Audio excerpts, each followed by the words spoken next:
Bueno, pues ¿qué tal? Buenas tardes, bienvenidas y bienvenidos todos a nuestro ciclo de conferencias Cuerpos y Voces de Mujer, Esperanzas y Resistencias en Tiempos de Incertidumbre. Hoy nuestro webinar quiere sumar a los diferentes espacios de reflexión, diálogo y análisis en torno al Día Internacional de la Eliminación de la Violencia contra la Mujer. Para nosotras en la Cátedra de Teología Feminista es un tema de suma importancia. Sin duda, uno de los ejes de la teología feminista es esta voz que denuncia las estructuras patriarcales que tanta violencia han generado en los cuerpos de las mujeres. Expresiones y vivencias muy diversas y a la vez muy dolorosas que hoy serán leídas desde el relato de la tumba vacía como lugar de encuentro y a la vez como posibilidad de dar una palabra que nos ayude a visibilizar, sensibilizarnos y especialmente comprometernos con la realidad de muchas mujeres en México y América Latina que buscan a sus hijos, que buscan a sus seres queridos, desaparecidos. Así, para esta reflexión que hemos titulado La mujer de la tumba vacía y las violencias patriarcales en tiempos de pandemia, contamos con dos voces. Primero les presento a María José Encina Muñoz, joven chilena, hermana de la comunidad ATSIS, estudiante de teología y amiga nuestra, quien en su trabajo con jóvenes y en medio de situaciones de vulnerabilidad se ha dejado cuestionar y ha decidido tomar la palabra dialogando con la cotidianidad para crear relatos bíblicos centrados en las historias de las mujeres del Nuevo Testamento. Y aunque sé que Marilú no necesita presentación, pues su trabajo en teología feminista no solo en México, sino en América Latina, así como su participación en diversos grupos de reflexión, trabajo y estudios sobre el tema en diferentes países, la hacen hoy un referente. Sí quiero agradecer no solo que hoy esté con nosotras, sino también que siempre hemos contado con su apoyo y asesoría en la Cátedra de Teología Feminista. Agradecemos a ellas y también a cada una de las personas que hoy nos acompañan, ya sea en el Zoom o en el Facebook, y también desde diferentes latitudes y diferentes realidades. Unirnos en una sola convicción es muy importante, la convicción de eliminar la violencia contra la mujer, de poder tener y dar una voz.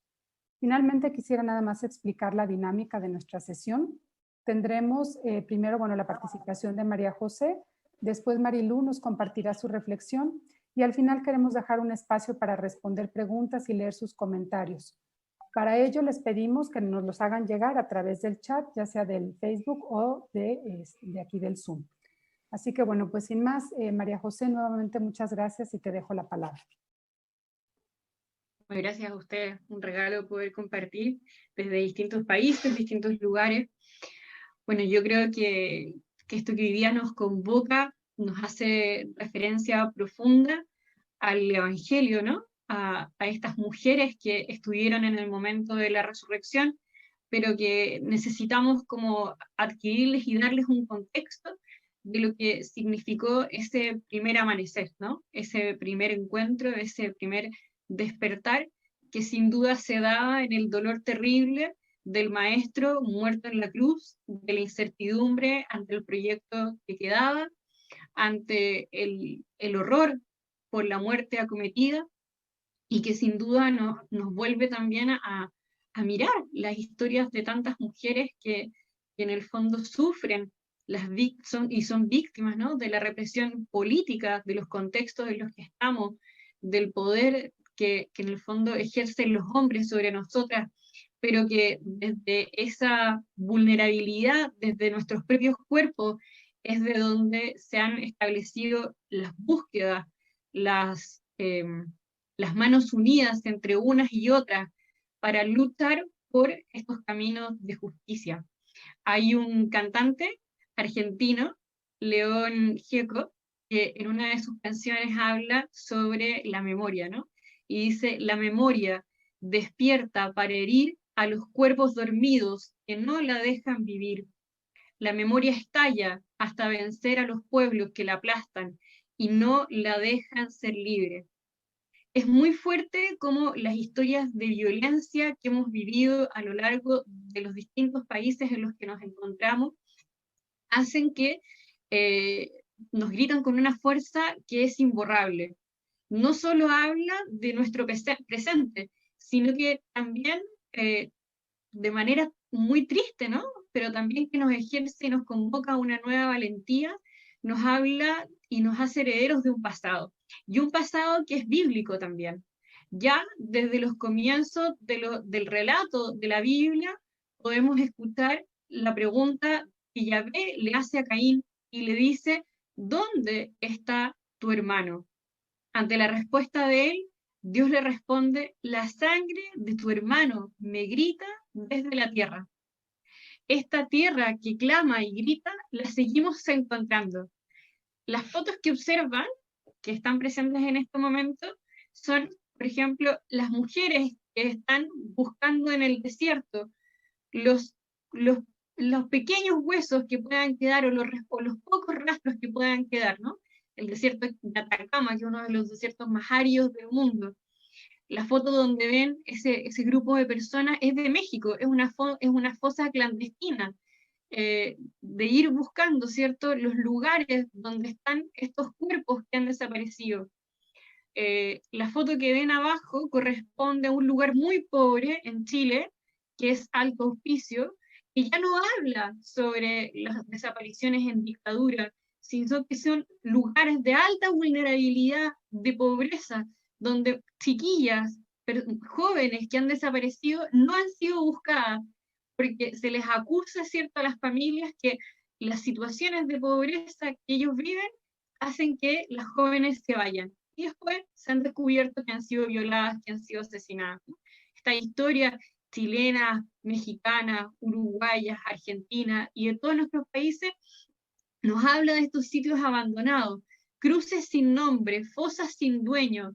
Esta tierra que es sagrada de Dios es perpetrada por el hombre para depositar ahí los asesinatos y las violencias ejercidas, con el fin no solo de ocultar, sino que hace un daño mayor, que es seguir perpetrando las muertes de aquellas que buscan en vida. Las tierras que observamos, que son de distintos países, hace que pareciera que no se nos hace extraño escuchar de estas mujeres que buscan a estos cuerpos que ya no volverán más. Hemos nacido en historias de dictadura, de estas mujeres y estos hombres que han buscado día tras día a los que están viviendo esta desaparición. Ya no solo responde a la vulneración de los derechos, sino que nos habla de nuestro tiempo, donde la pobreza, las condiciones de marginación y vulnerabilidad, además, el ser mujer, se convierten en una posibilidad real y concreta de perder la vida. Y nos encontramos ante la violencia ejercida sin deseo de justicia por los gobiernos de turno, y vemos casas, calles, poblaciones, ciudades y territorios inmensos marcados de un luto que embarga los corazones, y a la vez luces de pobres velas. Acá en Chile, me imagino que en otros lugares también, cuando alguien muere o desaparece, se hacen velatones, se apagan todas las luces de la población, todo entra en oscuridad y se van alumbrando estas pequeñas velas, ¿no? Estas velas nos hablan del ritmo de Dios, que busca y clama por justicia desde el primer momento. Y así llegamos hasta el Evangelio de Juan. Los tres evangelios anteriores, en la parte final de sus escritos, en el acontecer de la resurrección, colocan el papel principal de las mujeres hacia el encuentro del cuerpo torturado de Jesús. Creo que este relato, como muchos en los que hablamos de las mujeres, está idealizado y no logramos ahondar en lo estremecedor que se relata de las líneas que ahí encontramos. Luego de la muerte de Jesús, todos y todas se encuentran escondidos, producto del miedo de correr la misma suerte que el maestro. Pedro y los otros que habían jurado permanecer hasta el final se alejan por miedo. Ciertamente no podemos escandalizarnos por ello, pues a muchos también nos pasaría, pero se sabe que hasta el último momento las mujeres permanecieron a los pies de la cruz. Ellas también corrían esa amenaza, pero se quedaron. Y no solo eso, en medio de los peligros, de lo que significaba ser pilladas, se levantaron, como dicen los textos, muy de madrugada, en camino hacia el sepulcro. Seguramente las tensiones de ese momento deben haber sido tremendos. Pero, ¿qué es lo que mueve a estas mujeres? ¿Solo es el cumplimiento del rito? Y aquí, aunque hablamos de este grupo de mujeres que luego retomaremos, quisiera rescatar a María Magdalena por la historia que podemos conocer. María, a la que Jesús sanó. Pero, ¿de qué sanó? La historia ha querido desperfilar a María Magdalena. En una sociedad como la de ese entonces, pero con tantos roles que siguen estando presentes en esta cultura machista, violenta, injusta, patriarcal, ciertamente María Magdalena debe haber vivido muchos, pero muchos dolores. El tiempo moderno, nuestro tiempo, nos ha expresado y nos ha dicho lo que es la memoria corporal. El cuerpo de María había sido dañado. La violencia ejercida sobre María debe haber estado expresado en la memoria, que se graba en cada uno de los embates a los que nos vemos sometidas. La salvación acontecida por Jesús también es historia corporal. En ella viven las dos realidades. María es mujer de sufrimiento, pero también es mujer de salvación. Su relación con Jesús es la que nos permite, es la que no le permite no salir a buscar. Es la que no le permite quedarse atada a los miedos. Lo busca desde lo más profundo de sus entrañas con cuerpo de mujer. La tumba vacía aconteció en medio de las pesadillas vivas a las que nos sumergen las violencias patriarcales, que arrasan con todo. Seguramente las tinieblas del amanecer de ese día, ese momento entre la oscuridad y la claridad, movían a María entre ese pasado y este presente. Aquel hombre que la había amado, que la había salvado, yacía en una tumba lejana, dejado en rapidez el día de su muerte. ¿Qué habría pasado en los cuerpos de María y de las otras mujeres cuando al llegar al sepulcro se dieron cuenta que la tumba estaba vacía? Hoy sabemos que es el indicio de la resurrección, pero en ese momento, ¿qué habrá pasado en ellas cuando se dieron cuenta de que el maestro no estaba? La desesperación es total. La pregunta es desgarradora. Señor, si tú te lo has llevado, dime dónde lo has puesto. ¿Qué une a esas mujeres con las mujeres de hoy? ¿Qué nos hace hermanas? ¿Qué hace que nuestros cuerpos se encuentren? Ambos grupos buscan, en la desesperación más absoluta, buscan los cuerpos de los desaparecidos, de nuestras hijas desaparecidas, de los extraviados, de los mutilados, de las mujeres torturadas.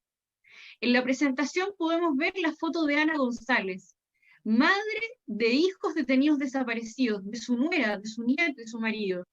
Y en la otra, a Marisela Escobedo, mujeres que murieron gritando y exigiendo justicia, como ha gritado Dios a lo largo de la historia, como gritaron estas mujeres del sepulcro, como gritamos hoy por cada joven desaparecida.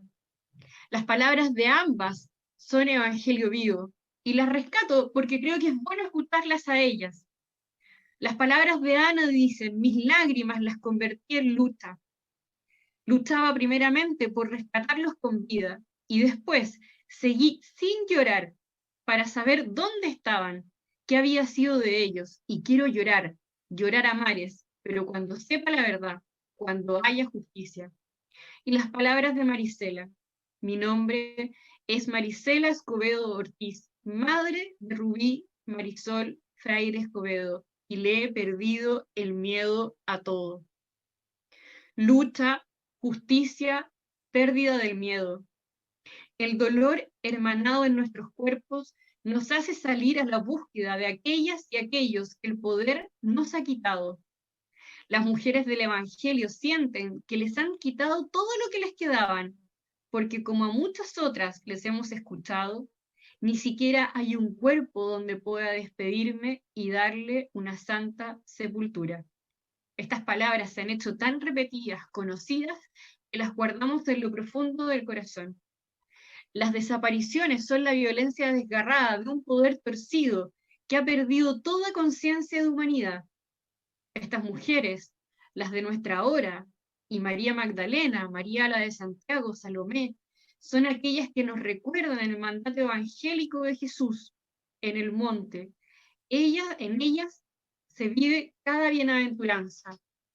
Y esta bienaventuranza es por la lucha que estas mujeres han vivido. Es ese compromiso político, social, que nos invita a cada uno de nosotros, de nosotras, a seguir esa causa, a decir nunca más, a decir basta. A mí, una de mis jóvenes hace muchos años en la escuela me decía, profesora, el nunca más no existe. Siempre se vuelve a producir una nueva situación.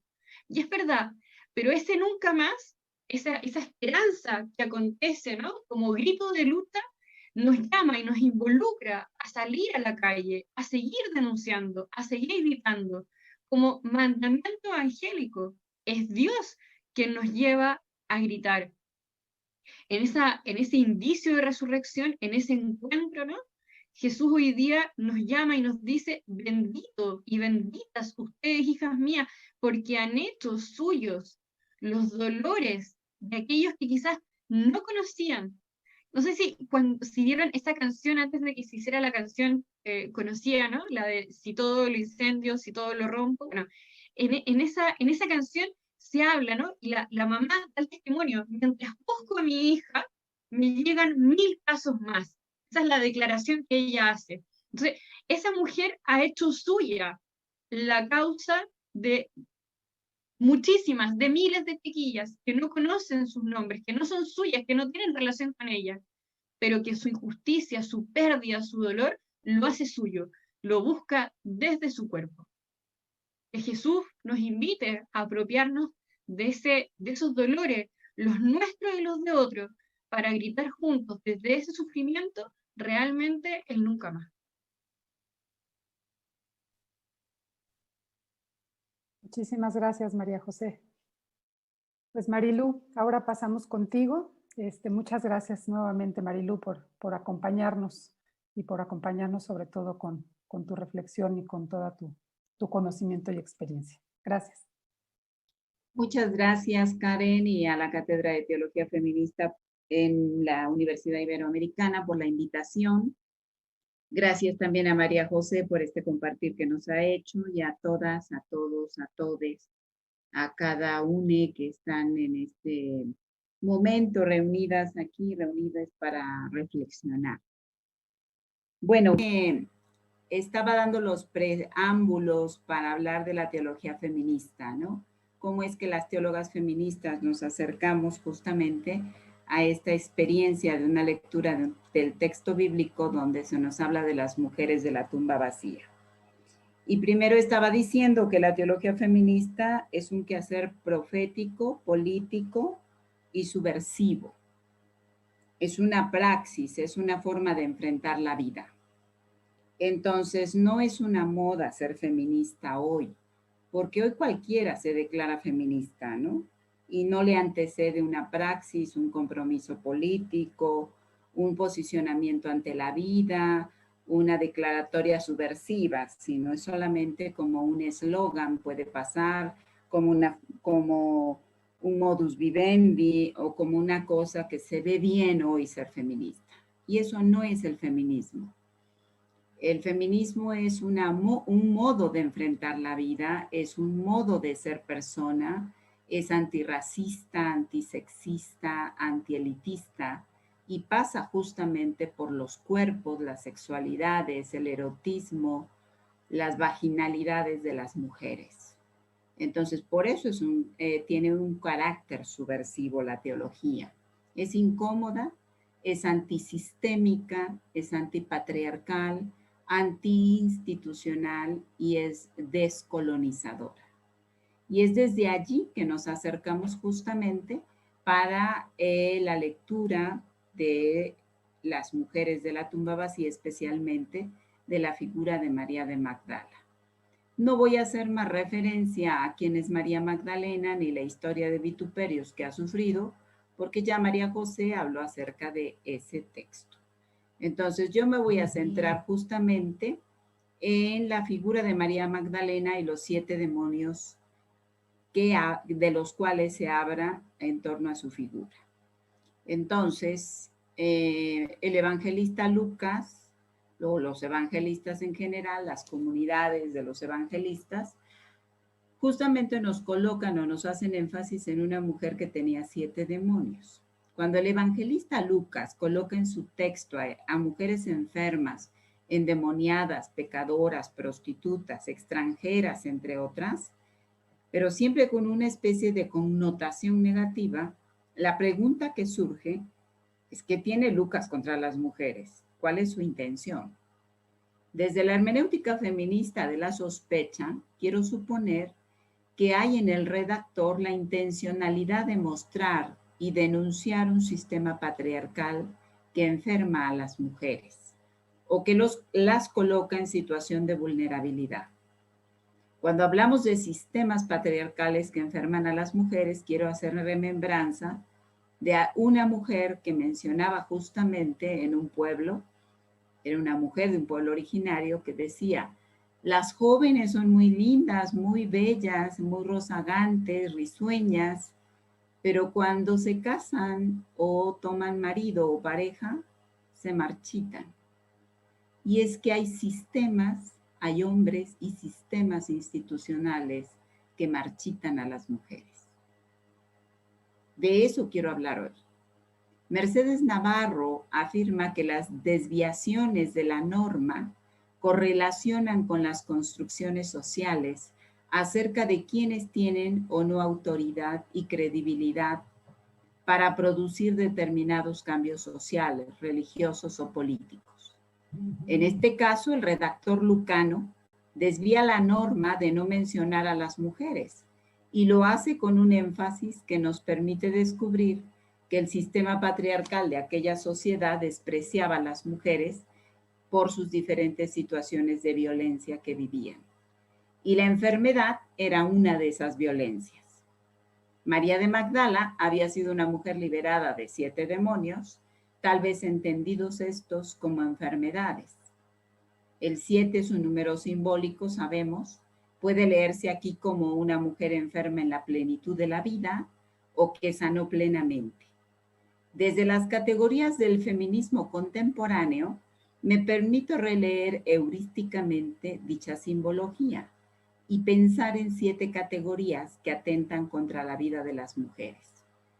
Porque de un lado se ha venido reflexionando en torno a la figura de las mujeres que buscan a sus desaparecidos ante tumbas o fosas clandestinas, y de otro lado habrá que pensar que estas mujeres a su vez son víctimas del sistema patriarcal vigente o de sistemas de entronque patriarcal que confabulan políticas de exterminio, especialmente con las mujeres empobrecidas, con las mujeres jóvenes, con las personas de la sexualidad diversa. Y entonces, para mí, los 7 demonios del patriarcado son, en primer lugar, la injusticia social y pobreza. En segundo lugar, el control del cuerpo. En tercer lugar, el abuso sexual, feminicidio y ecocidio. Enseguida, el racismo, la explotación laboral, la violencia aniquiladora del erotismo y la migración forzada. Entonces voy a hablar de cada uno de estos demonios. Y son demonios que nos atacan a todas las mujeres. En María Magdalena nos vemos reflejadas las mujeres actuales. Entonces sabemos que yo hablo desde México, desde el país donde cada vez es más peligroso ser mujer, donde los sistemas sociales, políticos, culturales, religiosos, universitarios, confabulan en contra de los poderes femeninos o de las mujeres, y ese es un sistema patriarcal. Entonces, cuando yo hablo, no hablo solamente desde estas mujeres que buscan a sus seres desaparecidos, sino de estos demonios patriarcales que atraviesan la cultura mexicana, la sociedad, la religión, el espacio ideológico, el espacio familiar, relacional, ¿verdad? Que cruza nuestros propios cuerpos. Porque es muy fácil decir, hay pobres de las mujeres que viven la violencia, ¿no? Pero no ubicarnos dentro de ese sistema, ya sea como sujetos de esa violencia o como víctimas de esa violencia. Entonces, voy a hablar del primer demonio, el demonio patriarcal de la injusticia social, llamada pobreza. Y es que el capitalismo neoliberal como sistema de dominación, productor de injusticias y desigualdades, ha generado el empobrecimiento de muchas mujeres. De tal forma que ser mujer en América Latina y el Caribe está asociado a ser pobre. ¿Cómo conectamos a María de Magdala con las mujeres pobres si ella se supone que no fue una mujer pobre? Lo cierto es que el común de las mujeres de su tiempo no eran quienes heredaban, pues no tenían ese derecho, por lo menos en los datos que sabemos de las mujeres del judaísmo del siglo I. María de Magdala es una mujer que coloca sus bienes al servicio de un grupo de mujeres y hombres pobres que tienen un proyecto de justicia y equidad. La mujer de la tumba vacía se constituye entonces en el símbolo de otras mujeres, en su mayoría pobres, que buscan desaparecidos entre tumbas vacías y fosas clandestinas, cavadas justamente por el sistema patriarcal que desecha cuerpos abyectos, los cuerpos de los pobres que el mismo sistema produce, pero también los cuerpos sexualmente diversos. Allá el imperio y aquí el capitalismo neoliberal, ambos sistemas patriarcales de dominación, de exclusión y de opresión. Segundo demonio, el demonio patriarcal del control del cuerpo.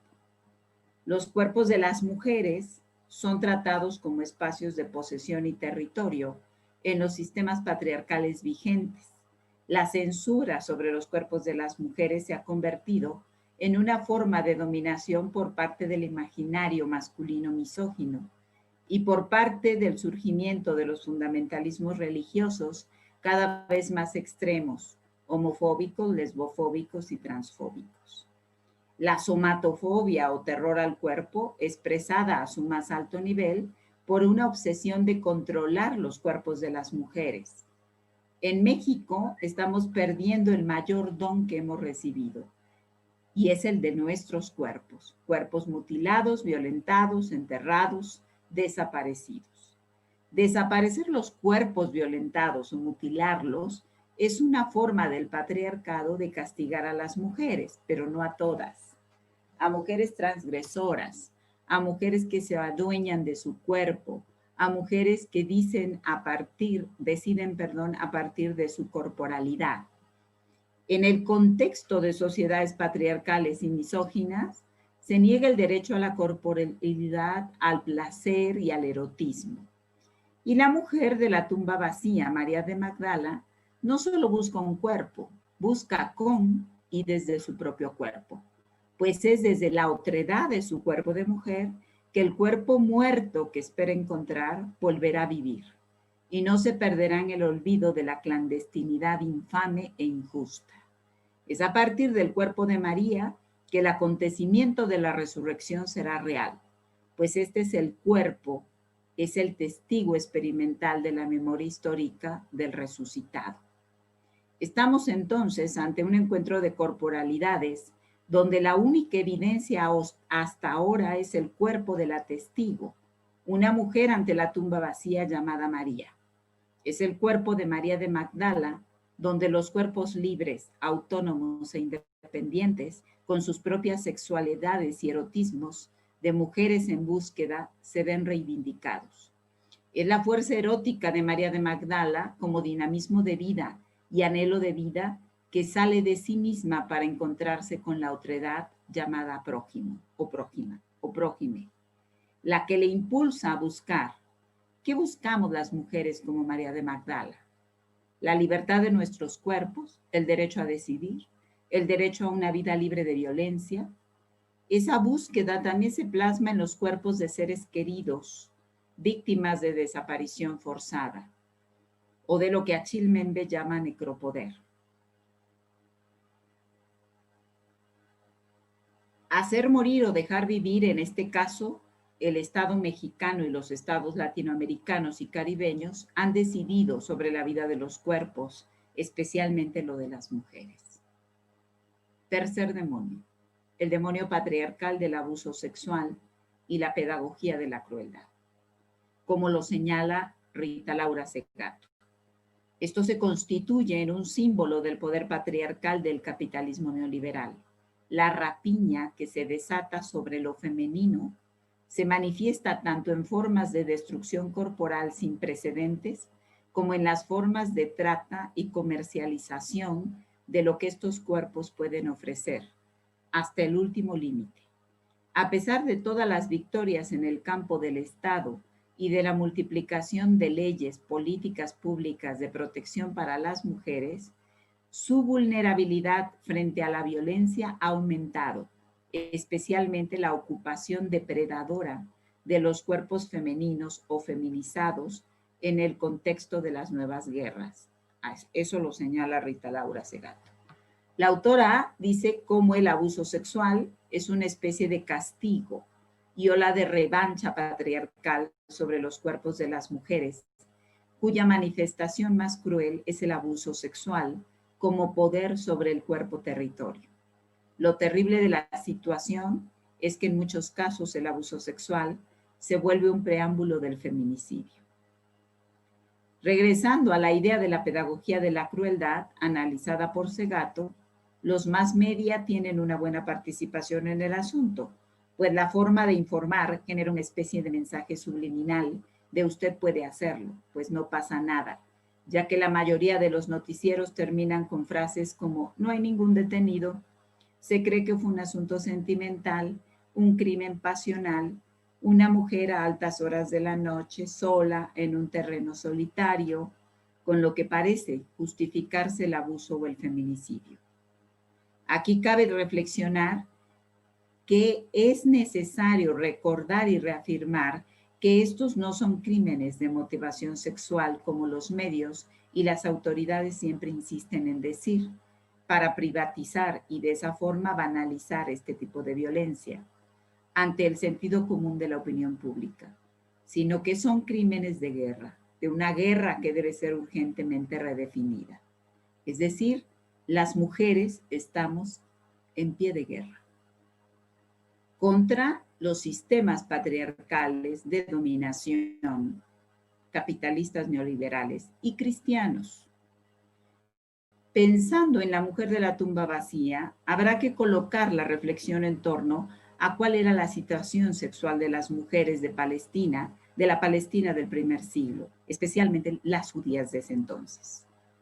Sabemos que la Palestina era una colonia romana y parece que era muy frecuente que las mujeres de las colonias del imperio fueran abusadas sexualmente por miembros de la milicia romana. María de Magdala aparece en el espacio público como la mujer dueña de su sexualidad y de su cuerpo. Contrario al modelo de la mujer sometida bajo la autoridad de los hombres en su familia, ya fuera su pareja, su hijo o su padre, siempre en el espacio privado. Más bien, María aparece como líder del grupo de las mujeres en contraste con Pedro, como líder del grupo de los hombres. Esto por el orden en el cual son mencionados en primer lugar de ambas listas de nombres en los evangelios. Atreverse a ir a la tumba vacía, sola o acompañada de otras mujeres, muestra a una mujer dueña de su corporalidad y de su sexualidad, sin temor o con temor a los riesgos que podía correr, igual que lo hacen las mujeres que ahora buscan en la clandestinidad a las víctimas del actual imperio hegemónico, el patriarcado. Cuarto demonio, el demonio patriarcal del racismo. Presente en el imaginario social de las mujeres, además de ser víctimas de la violencia de género, también somos víctimas del racismo por ser indígenas, negras o pobres. En la iconografía religiosa casi siempre nos han pintado a las mujeres bíblicas y a María Magdalena como blanca, como una mujer rubia, de ojos azules, de tez más bien estilizada, ¿no? Entonces estamos ante un eurocentrismo y un racismo en contra de lo mestizo y de lo negro, ¿verdad? Como se ha pintado en la iconografía medieval, ha sido a las mujeres, como a María de Magdala, blancas. Las mujeres de Abyayala, como se llamaba esta tierra antes de la llegada del conquistador, no solamente fuimos víctimas de la colonialidad y del abuso sexual, sino de un blanqueamiento del pensamiento y la vergüenza de nuestra raza, aprendida del desprecio por el color de nuestra piel. Eso lo tenemos en el imaginario social y lo tenemos que superar. Quinto demonio, el demonio patriarcal de la explotación laboral de las mujeres.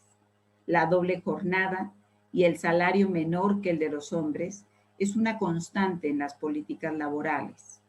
En México, las mujeres ganan el 34.2% menos que los hombres y el 7% tiene más riesgo de no tener seguro médico.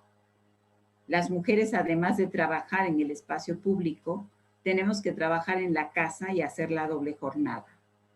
La nueva plataforma o forma de esclavitud en el sistema capitalista neoliberal es el trabajo y las jornadas extenuantes sin límite de tiempo. Ahora que estamos en pandemia, todas sabemos qué esto significa. Trabajos mal remunerados, cuerpos extenuantes, enfermos, explotados, sin derecho a descanso y menos al placer y al deseo.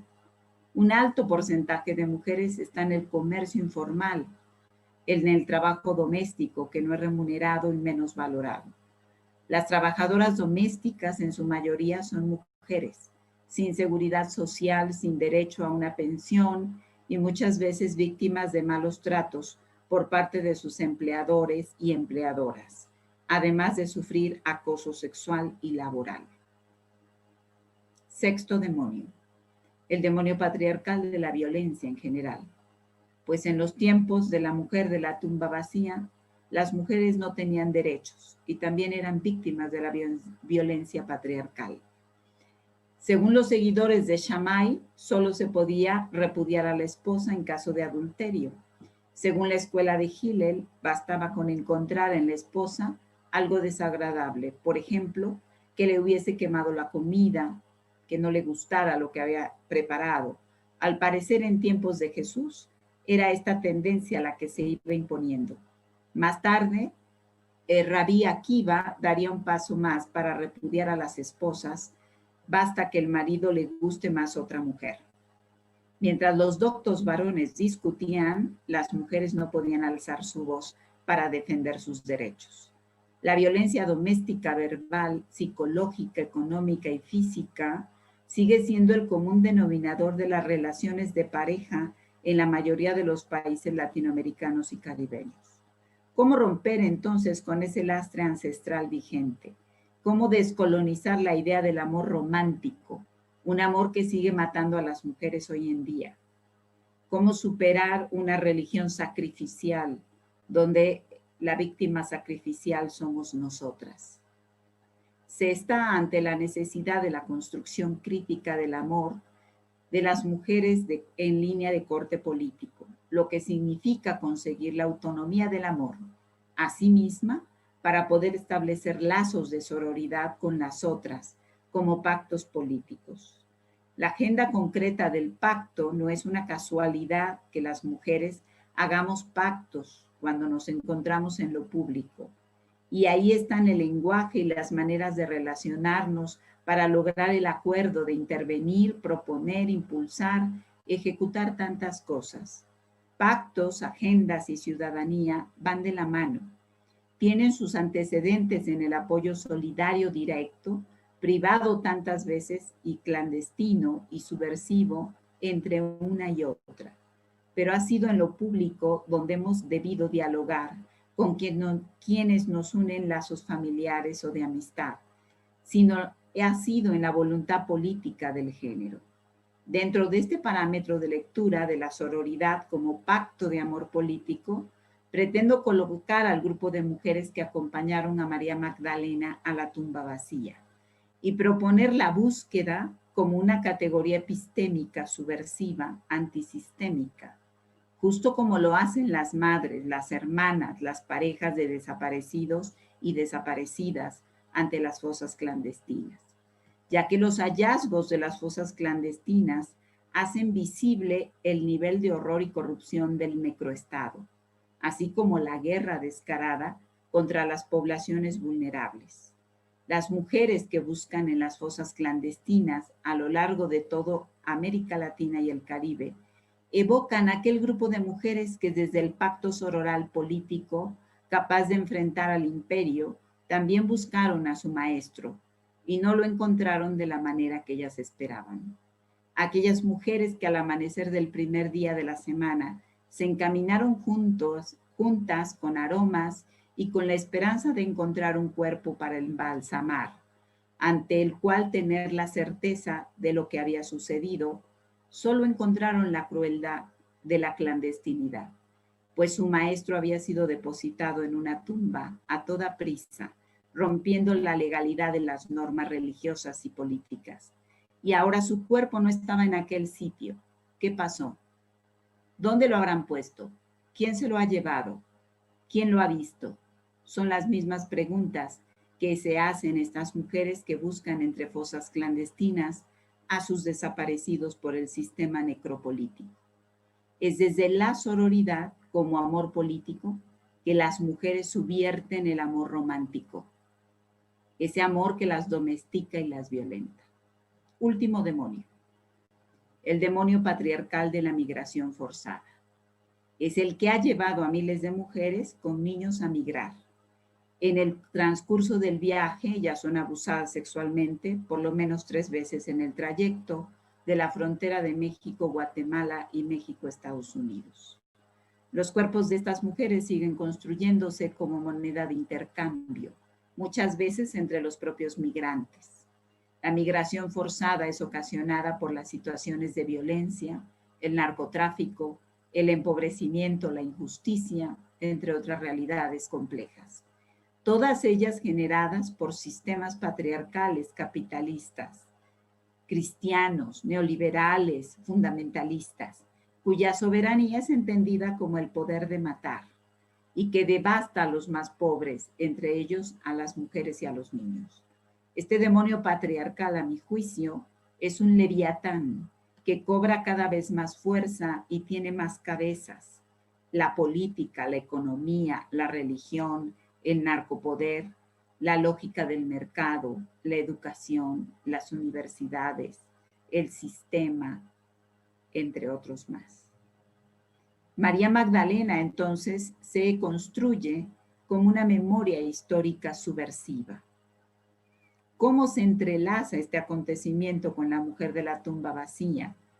María de Magdala es la mujer de la memoria histórica, que pues es a partir del momento en el que ella recibe la misión de parte de Jesús de convocar a los apóstoles en Galilea y la transmite, que la comunidad se vuelve a reunir y a recuperar la esperanza vital. Ella es la experiencia y testimonio de la memoria del resucitado. La verdad histórica que los sistemas coludidos del tiempo de Jesús quisieron transmitir fue que algunos de los seguidores se habían robado el cuerpo para hacerlo pasar resucitado. Mientras ellas iban, algunos de los guardias fueron a la ciudad a contar a los jefes de los sacerdotes todo lo que había pasado. La otra versión es que algunas mujeres en su imaginación lo habían visto. Esta última es, según parece, la que también algunos de los seguidores van a asumir. Y con esto, la memoria histórica subversiva de no olvidar a los desaparecidos, a las desaparecidas víctimas del sistema, es el instrumento profético que se alza contra las falsas verdades históricas, que los necroestados construyen como artificio para sustentar su poder. Aquí es donde el testimonio y búsqueda de las mujeres, de las tumbas vacías y de las fosas clandestinas, se erige como un arma peligrosa, de no olvido de las víctimas, como una forma de visibilizar la injusticia del sistema. Por eso es que María Magdalena nos recuerda una figura emblemática de santidad política, profética, feminista.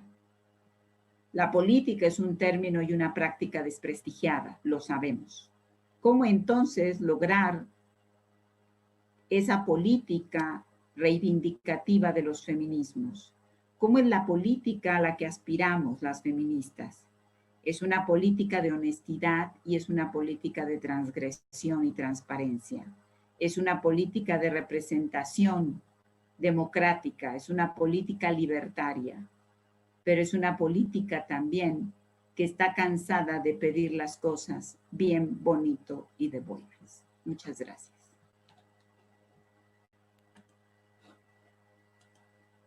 Muchas gracias, Marilu. Pues bueno, tenemos ya algunas preguntas, algunos comentarios, los voy a hacer y bueno, quisiera agradecer y comentar que tenemos personas que nos están siguiendo desde República Dominicana, desde Argentina, desde Brasil, Estados Unidos, diferentes estados también aquí en la República y bueno, pues agradecemos que estén aquí con nosotros. Voy a hacer aquí algunas de las preguntas que me han llegado. Dice, las mujeres víctimas del sistema encuentran la muerte y con ella la vida eterna y la paz. Sin embargo, ¿qué pasa con la paz que les han quitado?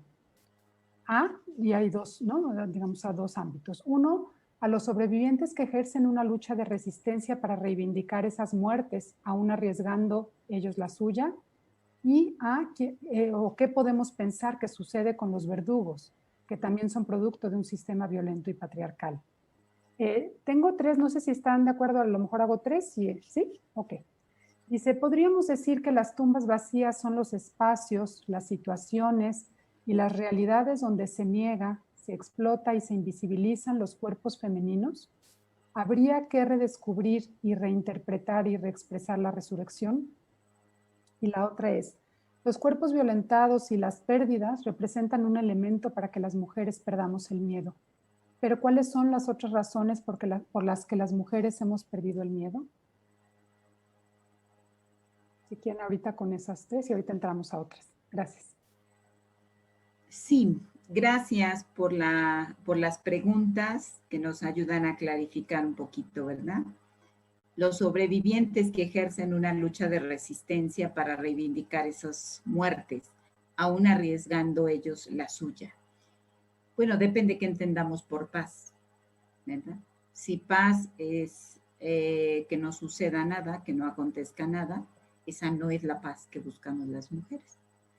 La paz emerge justamente de la subversión, del descontento y justamente es lo contrario a que no suceda nada, a que todo esté tranquilo, ¿verdad? Cuando Jesús habla de no traer la paz sino la guerra, la controversia, la discusión, la subversión. Entonces, para mí la paz es subversiva. No es justamente la pax romana, la paz que se impone desde los sistemas, sino la paz es el fruto de la justicia social, es justamente el fruto de la equidad, el fruto del reconocimiento de las igualdades, de las garantías de las personas, ¿no? de las garantías individuales y colectivas. No pensemos que la paz es que no suceda nada. Para mí eso sería. Y en el segundo puntito, que ahora lo he perdido, pero ahorita lo recupero. ¿Quieres que te lo...? Sí, aquí está ya. Ok. ¿Qué podemos pensar que sucede con los verdugos? Que también son producto de un sistema violento y patriarcal. Sí, yo no dudo que los verdugos sean producto de un sistema violento y patriarcal, solamente que las víctimas somos las mujeres. Eso es lo que hay que pensar, porque casi siempre nos pasamos pensando en los verdugos. Y nada más quiero recordarles que los verdugos muchas veces son los hombres que nos dicen que nos aman. Los verdugos muchas veces son los padres, hermanos, parientes, tíos, que supuestamente nos protegen a las mujeres. Entonces, gracias por colocarlo, pero yo prefiero construir desde una subversión de la víctima y no desde el verdugo.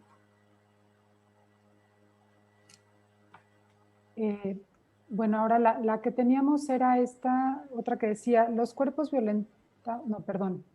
Podríamos decir que las tumbas vacías son los espacios, las situaciones y realidades donde se niega, se explota, se invisibilizan los cuerpos femeninos. Si a partir de ahí habría que redescubrir o reinterpretar o reexpresar la resurrección. Sí, no solamente son las fosas clandestinas que vamos encontrando desde Ciudad Juárez hasta el sur del país. Una fosa clandestina también puede ser tu casa, tu oficina, el lugar de trabajo, la universidad, la escuela, donde se te entierra en vida, ¿no? Ok. Bueno, a ver, tenemos aquí otra que dice, ¿qué se entiende por cuerpo? ¿Desde qué perspectiva? Y se lo pregunto porque yo hago fenomenología de la corporalidad y me parece que el concepto se supone, pero no se dilucida. Bueno, yo no hablo de concepto, hablo de experiencia. Hablo desde mi propia corporalidad, es decir, lo que pasa por mí, desde mis pies hasta mi cabeza, porque con el cuerpo nacimos, con el cuerpo nos relacionamos y con el cuerpo nos vamos a morir.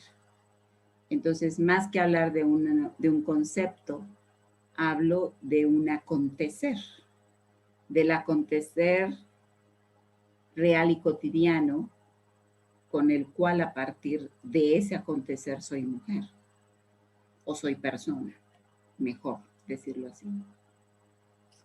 Gracias. A ver, tenemos aquí otra, dice, para ambas panelistas, dice, ¿de dónde piensan ustedes que sacan la fuerza las mujeres que han levantado fuertes movimientos de búsqueda de detenidas desaparecidas, como las Abuelas de Mayo en Argentina y el movimiento de detenidos desaparecidos en Chile? Muchas de esas fuerzas son desde el dolor, desde la indignación y desde la impotencia, que te obligan a salir de ti misma para posicionarte. Y es a lo que yo llamo espiritualidad, pero no espiritualidad ritualista, ni religiosa, sino más bien diría inclusive una espiritualidad atea. Es decir, esta fuerza que nos indigna, nos enoja, nos frustra y que nos hace movernos. Y a eso es a lo que llamo espiritualidad. Yo, de lo que dice Marilú, nosotros estamos escribiendo en este momento un libro que se llama La espiritualidad después de los abusos sexuales. Y entonces, a partir de los testimonios de abuso sexual, en el fondo está esa certeza de no rendirse por la herencia que otras mujeres vivieron antes que nosotros y que no, en el fondo, se limitaron a seguir luchando y buscando y los caminos en el fondo de la verdad, ¿no? Entonces es como, yo desde lo que dice Marilú de la espiritualidad, para mí ese es como la máxima del Dios de la justicia, ¿no? O sea, el ser heredero de aquellos que han dado su vida por las búsquedas de lo real, de la verdad. Ayer igual tenía una reunión y decía, bueno, mira, cuando Jesús habla sobre la salvación, te preguntan, ¿de qué quieres ser salvado? Entonces, cuando hoy día la iglesia, por ejemplo, dice, perdón por el daño que le hemos causado a tu vida, bueno, pero ¿de qué me estás pidiendo perdón, no? Hacer esa transparencia, esa verdad radical, que no se esconde en palabras bonitas, sino que habla de la autenticidad propia de lo que es la persona humana. Muchas gracias. Tengo aquí también, dice, bueno, gracias a María José. Dice, qué pregunta tan fuerte. Si tú te lo has llevado, ¿dónde lo has puesto? Y otra pregunta, dice, ¿cómo lidiar con el sistema patriarcal intraeclesial donde las mujeres no tienen voto, menos una relación igualitaria desde la jerarquía y estructura y su toma de decisiones? ¿Cómo lidiar con el patriarcado? Dice, no tiene remedio. Perdonen que lo diga así de claro. El patriarcado eclesial no tiene más remedio. Entonces no tenemos que estar pensando en torno al patriarcado eclesial, sino en torno a cómo ser nosotras mismas, cómo mantener un mensaje de liberación para nosotras mismas, ¿no? Y desde ahí hacerle fisuras al sistema patriarcal de la iglesia. Y también pensar que por más reformas que se anuncien, no puede, la reforma no puede ser sin mujeres, ¿verdad? Por más que Francisco el Papa o el Obispo de Roma diga eso, a mí me parece que la reforma de la iglesia no se puede hacer sin mujeres y que nos siguen debiendo muchísimo. Las encíclicas, los discursos, por más que se quiera decir que, bueno, sí hay cambio, se quiere cambiar y todo, sí, pero la reforma de la iglesia, ¿será con mujeres o no será? María José, no sé si quieras también decir algo. Yo el otro día reflexionaba sobre este tema porque pienso que mientras que no haya una interpretación, o sea, una lectura real del rol de las mujeres a partir de las escrituras, o sea, qué es lo que en el fondo hablamos de las primeras mujeres de la Biblia, hablamos de María Magdalena, lo que estábamos hablando antes, pues, ¿quién es María Magdalena? Mientras que en el fondo sigamos hablando de otras lecturas de la mujer servicial, de la mujer que es buena, que la mujer o por ejemplo, ¿cuál es el rol de María, no? Desde el misterio de la encarnación, tenemos imágenes de María que son absolutamente desvirtuadas, ¿no? O sea, yo creo que mientras que no hagamos una lectura profunda, que sea reinterpretativa, que nos muestre realmente qué es lo que Dios nos alienta como mujeres, es difícil pensar en una iglesia que en el fondo no le conceda, sino que le dé el rol que la mujer en el fondo Dios mismo le ha dado y que es en igualdad. Gracias. Otra pregunta, dice, ¿cómo rescatar en la narrativa cristiana de la tumba vacía un evento como el de los cuerpos desmembrados, como en los casos de los feminicidios en el Río de los Remedios? Justamente es desde la fisura, ¿no? Cuando hablamos de justamente del cuerpo fragmentado de Jesús. Estamos hablando justamente de los cuerpos fragmentados, cuerpos desmembrados, pero que ciertamente, bueno, allá con mis alumnos de la Ibero Puebla hemos estado reflexionando justamente desde la antropología teológica, cómo la religión tiene que cambiar, una religión de línea sacrificial a una religión de ofrenda. Y eso es todo un voltear la sacramentología, la antropología, justamente porque mientras el cristianismo o las religiones monoteístas, no solamente el cristianismo, las tres grandes religiones monoteístas, especialmente el cristianismo, hablen de una línea sacrificial, estamos en la línea de la violencia. Y entonces estamos sacralizando la violencia.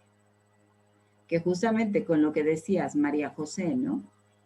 Caín y Abel, y uno no entiende mucho qué pasa con estos dos. Claro, porque Caín hace una ofrenda desde lo sacrificial. No es ofrenda, es un sacrificio. Y en un sacrificio siempre va a haber crueldad, sangre y muerte. Cuando hablamos desde la ofrenda, es desde el banquete, del gozo, de la donación, del festejo, del cuerpo y del placer. No desde lo sacrificial violento.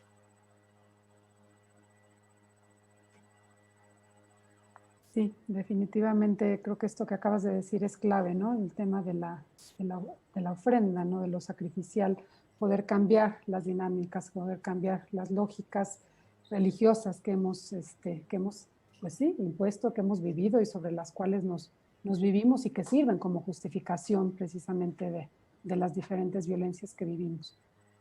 Bueno, aquí tenemos también un comentario, dice, qué maravilla escucharte siempre, Marilu, dice, tocas vidas, corazones, inteligencias con esa sabiduría que Dios te dio y tú has desarrollado tanto, te abrazo con todo cariño desde Puebla, que veas que, ¿no? Sí, que estamos aquí todas y todos muy agradecidos por tus palabras, por tu sabiduría, también gracias a Marilu por su claridad, por su riqueza al compartir. Pues creo que no tenemos más preguntas, no se dejan. Hay una ahí al final. Sí, acaba de llegar. Sí, sí, si quieres tú, Lela. Sí, si saltamos de la tumba vacía a lo que viene en el tiempo que es Pentecostés, desde la liberación y nosotras mujeres libertarias, ¿cuál es el mensaje que anuncia desde la experiencia de María Magdalena? Bueno, indudablemente María de Magdala y las otras mujeres fueron impulsadas, si queremos decirlo así, por la Ruaj, por la espírita, por la divina sabiduría, a un acto de subversión como era rescatar el cuerpo de su maestro, ¿no? Pentecostés, hay que definir cuál Pentecostés, ¿verdad? Si el Pentecostés de los paganos, si el Pentecostés de los samaritanos o el Pentecostés de los judíos. ¿De cuál Pentecostés estamos hablando, no? como si hablamos del Pentecostés como una irrupción del espíritu, de la Ruach, estamos hablando justamente de una era en la que estamos irrumpiendo las mujeres los sistemas patriarcales de nuestro tiempo.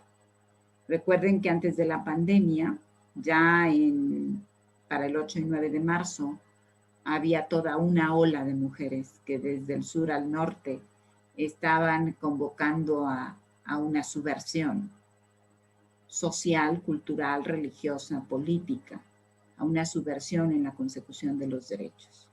Y para mí, los movimientos feministas hoy, las olas verdes, las protestas feministas que a mucha gente le molestan, y todo esto, todas estas olas de mujeres que se han parado para protestar, para mí este es el movimiento profético de nuestro siglo, ¿verdad? ¿Por qué pensamos que Isaías, que era un hombre y que se puso desnudo y se colocó la yunta de un buey en la cabeza y salió al desnudo a hacer un signo, era el profeta hombre que denunciaba cómo iba a estar el pueblo en una situación de desnudez y de oprobio y de esclavitud? ¿Qué diferencia hay entre una chica que se desnuda el dorso, se hace una pinta y protesta? ¿Cuál es la diferencia? Es el mismo sentido profético. Para mí, las protestas feministas hoy son los signos proféticos de nuestro tiempo. ¿Nos guste o no? Sí, sin duda. Tenemos aquí otras preguntas. Dice, creo que pesa mucho en algunas de nosotras la formación, la cultura, la religión y el contexto donde crecimos. Gracias por esta nueva manera de entender el ser mujer y animarnos a veces. Tenemos que ser diplomáticas para sobrevivir y apoyar a otras. Bueno, es más bien como comentario, pero hay aquí otra pregunta. Dice, en el sexto demonio se habla de los derechos de las mujeres. Entonces, ¿qué se entiende por derechos si las mujeres siguen al margen de tenerlos si en realidad? ¿Y cómo entender los derechos de la mujer que es puesta en medio del templo y se la presentan a Jesús? Sí, bueno, hay que contextualizar. El contexto del Evangelio, bueno, los derechos de las mujeres no existían. Era una sociedad sin derechos. Hoy estamos en una lucha por los derechos.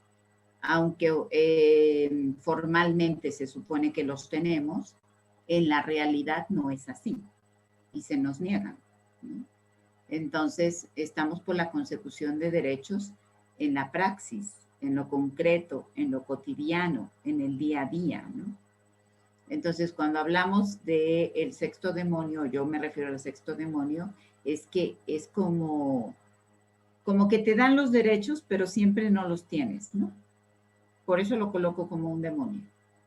Sí, sí, tienen los derechos, pero no es cierto que los tenemos, ¿no? O no es cierto que se respetan, o no es verdad que a la hora de ponerlos en práctica, de verdad se practica. Ok. Tenemos otra que dice, me gustaría que abundara un poco más en la relación entre resurrección, visibilidad y corporalidad. Bueno, es todo un tema la resurrección, ¿no? Pero hay que decir que cuando hablamos de corporalidades, yo explico en el texto justamente que en la resurrección de Jesús, voy a decir algo que es absolutamente escandaloso, pero pues ya ni modo, ¿no?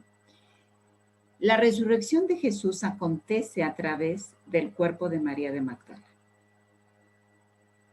Es el cuerpo de una mujer que hace justamente el efecto resurrección.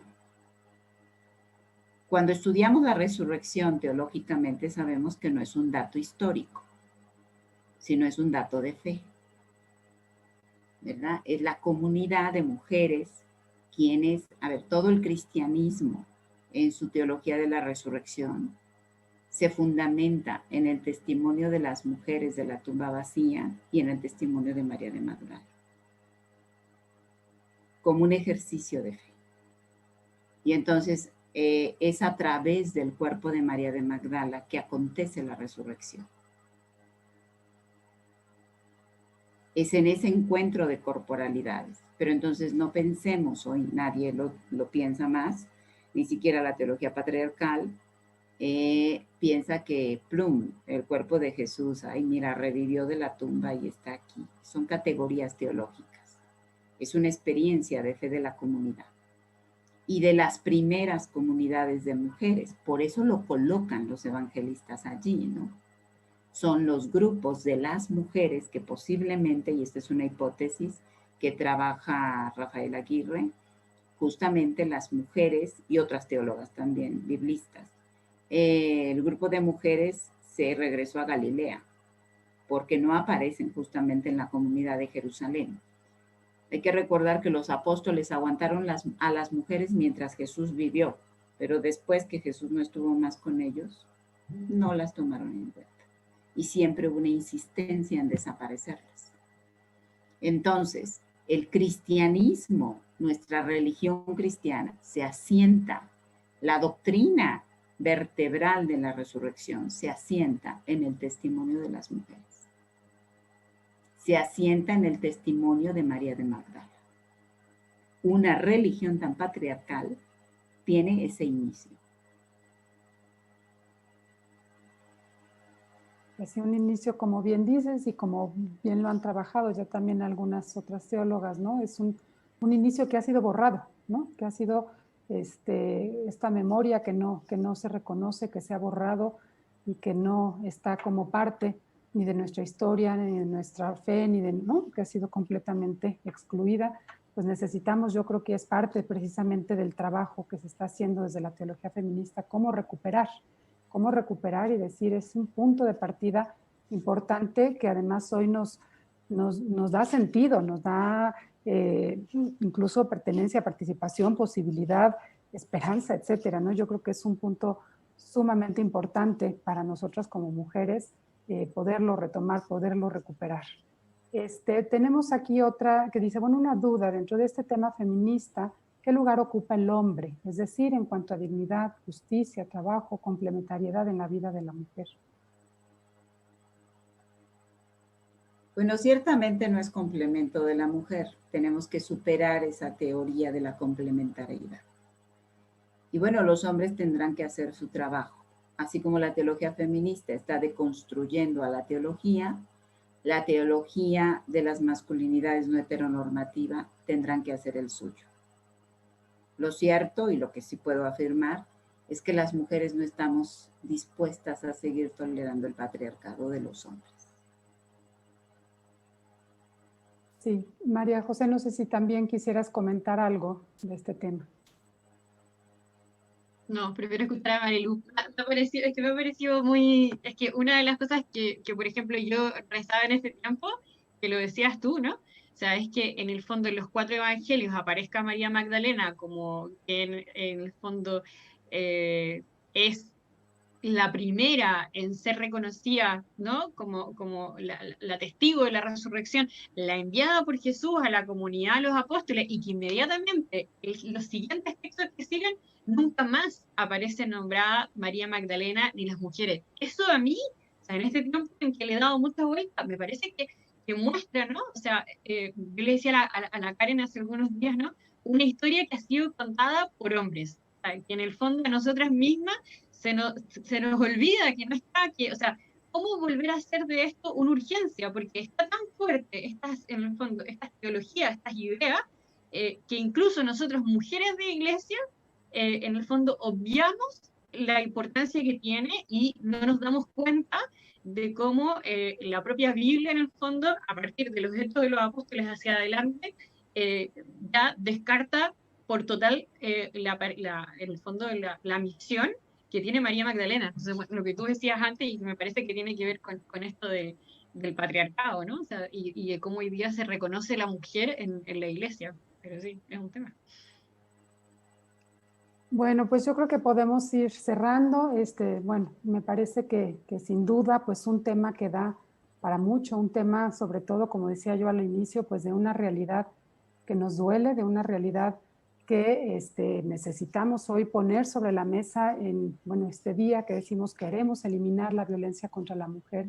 Sabemos que ha sido una realidad histórica, pero que hoy tenemos un tema concreto que hemos puesto aquí sobre la mesa. Creo que nos toca y nos toca pues no solamente en el corazón y en el dolor, sino creo que nos toca sobre todo en el compromiso como mujeres, como teólogas, como digamos cada quien dentro de la iglesia, dentro de la sociedad, dentro de las familias, etcétera, poder ver esto. Yo, bueno, tuve la oportunidad este año de acompañar a la Brigada Nacional de Búsqueda a principios de año, en febrero, y un poco la reflexión que hacía era, pues, me parece que, digo, yo también además como madre creo que tenemos a veces cuando algo pasa a algunos de nuestros hijos, siempre hay una sensación de culpa, y pensaba yo que esta culpa no es por supuesto la culpa de las madres la situación, pero creo que sí es una situación que hay que asimilar todas y todos en la sociedad, en las iglesias, en los gobiernos, en todos los ámbitos donde nos desarrollamos. Me parece que es una situación que sí tenemos que hacernos cargo todas y todos, ¿no? Que creo que no lo podemos dejar al grupo de mujeres, al grupo de madres, al grupo de buscadoras, sino que es una situación que creo que tenemos que tomar, ¿no? Es un punto que hemos puesto aquí porque creo que es una realidad presente y que nos duele.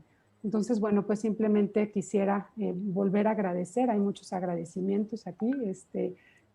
Pues dicen grandes mujeres, María José, Marilú, muchas gracias por lo que aportan, porque sus palabras, porque su experiencia, porque su compartir, creo que pues genera esperanza y genera también reflexión.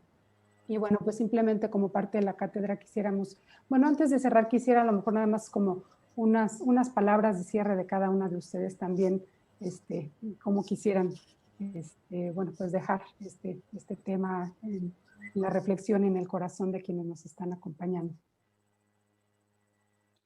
Bueno, primero agradecer a María José, que ha estado aquí, muy linda, gracias porque sí nos esperanza a las de la vieja guardia encontrar jóvenes con tanto ímpetu y con tanto camino andado, ¿no?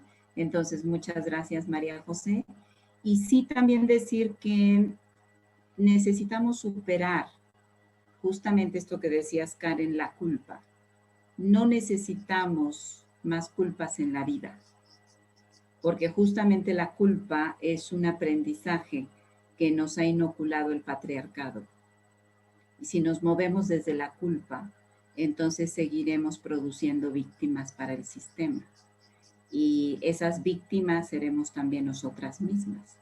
Entonces necesitamos superar esas lógicas de culpabilidad y de sacrificio religioso para entrar en la lógica de las propuestas, en la lógica de las alternativas, de las subversiones, y justamente recuperar el amor erótico, el amor político, el amor profético, que nos desinstala, nos deconstruye, pero también nos descoloniza a las mujeres. Y bueno, pues con eso quisiera cerrar este espacio por mi parte. Gracias, María José, gracias, Karen, gracias a la cátedra y gracias a todas, todos ustedes que pues se unieron para esta reflexión. Muchas gracias. Gracias, Marilu. María José. Bueno, yo partir con un gracias gigante. También yo creo que ha sido maravilloso escucharte, Marilu. Creo que ha sido también un desafío muy grande, ¿no? Cuando la Karen me enviaba la invitación, me parecía que fuerte entrar en estos temas, ¿no? O sea, cómo hacer una lectura de la tumba vacía, porque ciertamente como que cuando uno yo lo había trabajado desde una narrativa, desde María Magdalena, colocándole cuerpo a María Magdalena, ¿no? Pero una cosa es María Magdalena y la otra, bueno, es qué pasa con esta tumba, ¿no? Con este dolor, y además que en el fondo también es rezar, y yo quisiera al finalizar este día, ¿no? Traer a estas mujeres que han sido nuestra herencia, ¿no? Que han sido las que nos han impulsado a seguir luchando, a tener que hacer estos caminos de justicia, a leer el Evangelio de nuevas maneras, ¿no? Aún siendo muchas mujeres no creyentes, pero que nos han hecho hablar de nuestra, como dice un amigo, de nuestra santa dignidad, ¿no? O sea, y en eso yo creo que es como, a mí me parecía muy importante en el primer momento y lo vuelvo a tomar en el segundo, ¿no? No olvidarnos de las palabras que ellas nos dieron, ¿no? O sea, perdimos el miedo, ya no lloramos más, buscamos por justicia, que nuestros gritos se sigan haciendo los de ellas, ¿no? Que nos unamos en un solo grito, que seamos cada día más fuertes, ¿no? En esa lucha que en el fondo nos envía a seguir el propio Jesús, ¿no? Eh, y también sí creo que hay un desafío importante hoy día en eso, ¿no? En la relectura de las escrituras respecto a la mujer, a quién es la mujer, qué es lo que nos habla de la mujer, desentrañar los textos, ¿no? Y yo creo que eso es misión hoy día de cada una. O sea, creo que es de todos, pero en especial de nosotras las mujeres, ¿no? Volver a mirar esa historia, volvernos a sentirnos protagonistas y sobre todo, saber que Dios nos ha dado una misión, nos ha dado una vida y que esa vida siempre tiene que ser en función de la justicia. Muchísimas gracias. Pues bueno, creo que ya con lo que han dicho yo ya no le sumo, creo que es suficiente y son palabras sabias. Y bueno, simplemente quisiera invitarles, el próximo mes tendremos nuevamente un webinar, va a ser el día 15 de diciembre, donde estaremos abordando este documento que ha sacado el Papa, la Fratelli Tutti. Haremos una reflexión, nos acompañará Consuelo Vélez y Guadalupe Cruz para hacer también este análisis. Y queremos también, vamos ahorita a proyectar, queremos invitarles también, vamos a, bueno, estamos, diríamos, de manteles largos dentro de la Cátedra de Teología Feminista, porque tuvimos un congreso hace ya un poco más de 3 años, en 2017, que se llamó Genealogía Crítica de la Violencia, hacia la liberación del espacio político religioso del cuerpo de las mujeres. Y bueno, pues finalmente tenemos ya este libro que es fruto de este congreso. Marilú fue parte importante también de este congreso, tanto en lo previo como en la participación. Y bueno, pues tenemos este libro que lo vamos a presentar el día 8 de diciembre a las 11 de la mañana. Ya les estaremos compartiendo vía correo, vía el Facebook y demás esta promoción, pero bueno, queremos que la conozcan y que se puedan sumar también para conocer este texto que creo que ha sido realmente pues una buena colaboración, un buen aporte y un tema sobre todo muy importante. Entonces, pues nuevamente, muchas gracias Marilú, muchas gracias María José por su compartir, por su experiencia y por ser parte de la cátedra. Bienvenida María José y gracias Marilú, ya por, como he dicho, tantos años y bueno, porque pues seguimos aprendiendo siempre de ti. Y bueno, pues nos vemos entonces en diciembre, las esperamos, el día 8 para la presentación del libro y el día 15 para el siguiente webinar. Muchísimas gracias. Chao. Muchas gracias. Bien. Adiós.